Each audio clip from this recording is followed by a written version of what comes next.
সুপ্রভাত বন্ধুরা, আজকে একটা ছোট্ট ভিডিও নিয়ে আপনাদের সামনে চলে এসেছি।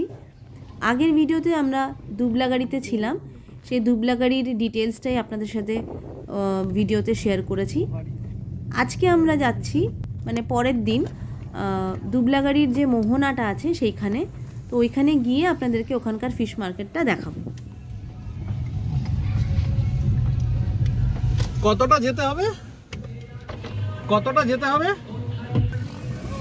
গাড়ির মোহনায় আসতে গেলে লোকাল কাউকে জিজ্ঞাসা করে নিয়ে এখানে চলে আসা যায়।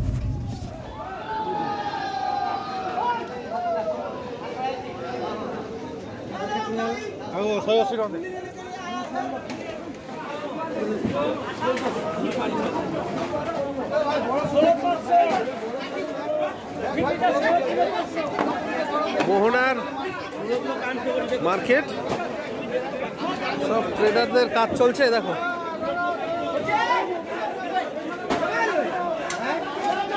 আমুদি মাছ,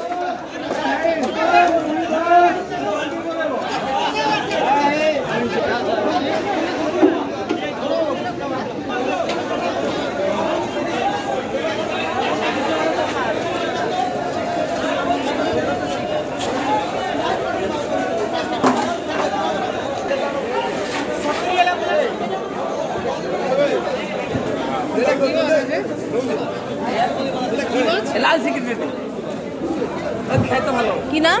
লাল চিংড়ি, লাল ভোলা, লাল ভোলা, ছোট লাল ভোলা। লাল ভোলা, ছোট বড় হলে হবে ছোট। ও ভোলা মাছটা লাগছে না।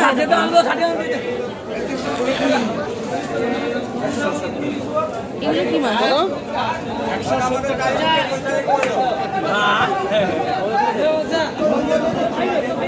এখন সকাল 8:30 বাজে।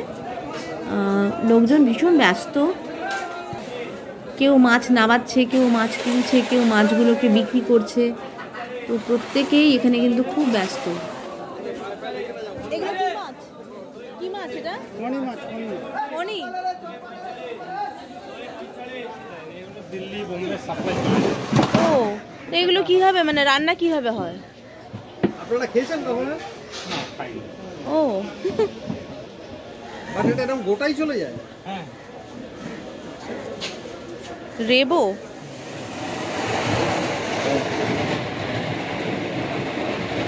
আমাদের কলকাতা সত্যি দেখিনি এটা কখনো বাজারে মাছটা, মানে আমাদের ওদিকে দেখিনি। সেই জন্য হয়তো খাই, তবে তো অনেক অপশন বেশি ভালো। ট্রলারটা দেখি না, হ্যাঁ, জায়গাটা বড্ড নোংরা, মাছের জায়গা, কিছু করার নেই। হ্যাঁ, যে ট্রলারগুলো দাঁড়িয়ে রয়েছে এটাই হলো মোহনা। আপনারা যদি দুবলাগাড়ি আসেন তাহলে এই মোহনাটা একবার ঘুরে যেতে পারেন। আজকে আমরা অনেক ধরনের মাছ দেখলাম যেগুলো কখনো নামও শুনিনি বা কখনো দেখিও নি। আর যেহেতু মোহনাটা আমাদের যেখানে আমাদের স্টে ছিল সেখান থেকে মাত্র 1-1.5 কিলোমিটারের মধ্যে ছিল, তাই আপনাদের সাথে এটা শেয়ার করলাম। সামুদ্রিক ট্যাংরা।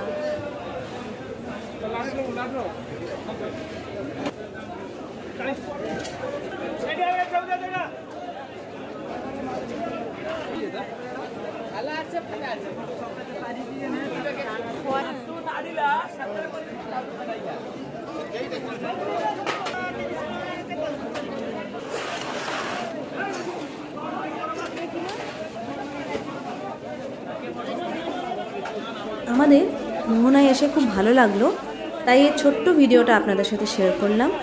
যদি ভালো লেগে থাকে অবশ্যই কমেন্ট করে জানাবেন। অনেক ধন্যবাদ।